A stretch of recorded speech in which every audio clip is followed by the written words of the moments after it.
ሰላም ሰላም ውድና የተከበራችሁ ውድ ቤተሰብ እንዴት ናችሁ? ደህና ናችሁ አላችሁ? አልሐምዱሊላህ እኔ ደህና ነኝ። እንዴት ናችሁ መዳም ቅመሞች? ስራ እንዴት ይዟችኋል? ስደት ምን ይመስላል? አልሐምዱሊላህ እኔ ጋር ሁሉ ሰላም።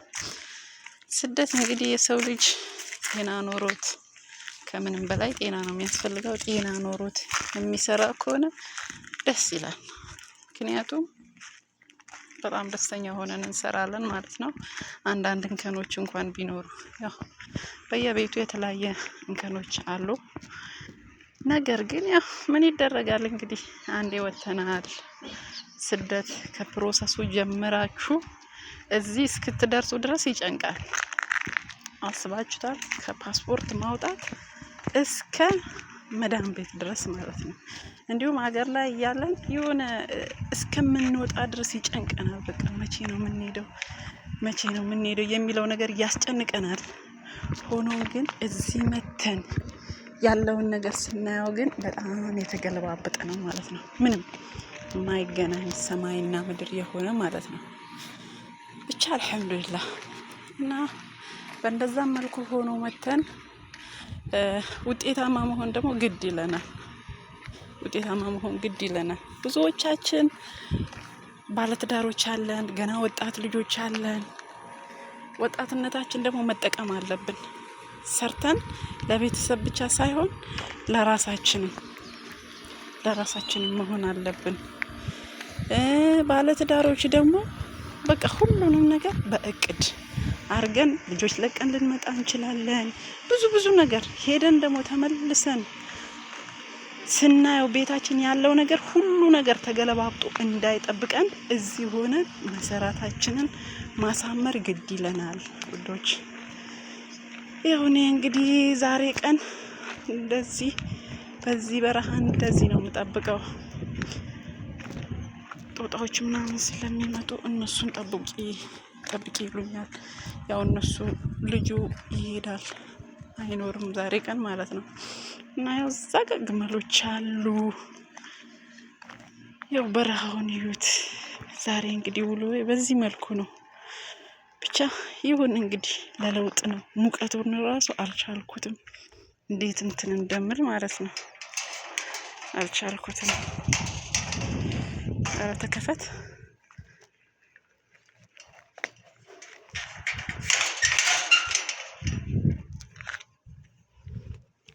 እና የመዳን ቅመሞች ሰርተን ባዶ እንዳንሆን ብር ለማንም ማበደር የለብንም። በብድር መልክ ከሆነ ማለት ነው።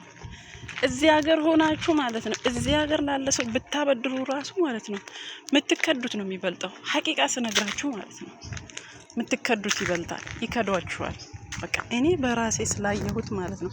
ማንንም ማመን የለባችሁም። በቃ መሰብሰብ ካለባችሁ በራሳችሁ በአካውንታችሁ መሰብሰብ፣ አሊያም ደግሞ ማበደር።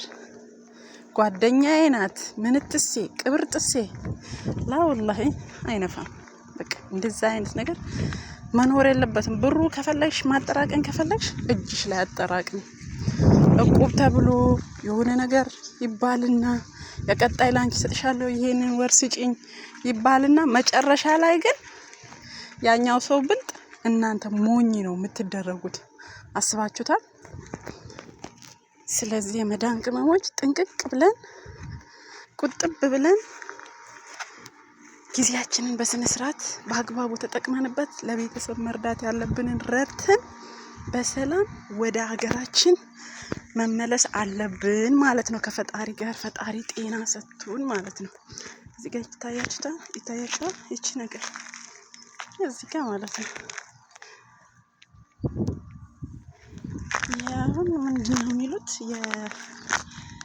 የምንድነው ራሂ የህንዶች ወጥ ነው ምናምን ብለው ይሰሩታል። እዚህ ሀገር ኩሳ የሚሉት ነገር ማለት ነው። በዛ መልኩ ይሰራል።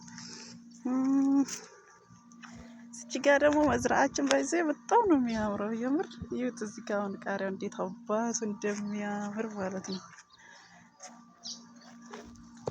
ታያችኋል። አሁን እዚህ ጋር ቁመቱ ራሱ እዚህ ጋር ሽንኩርት አለን።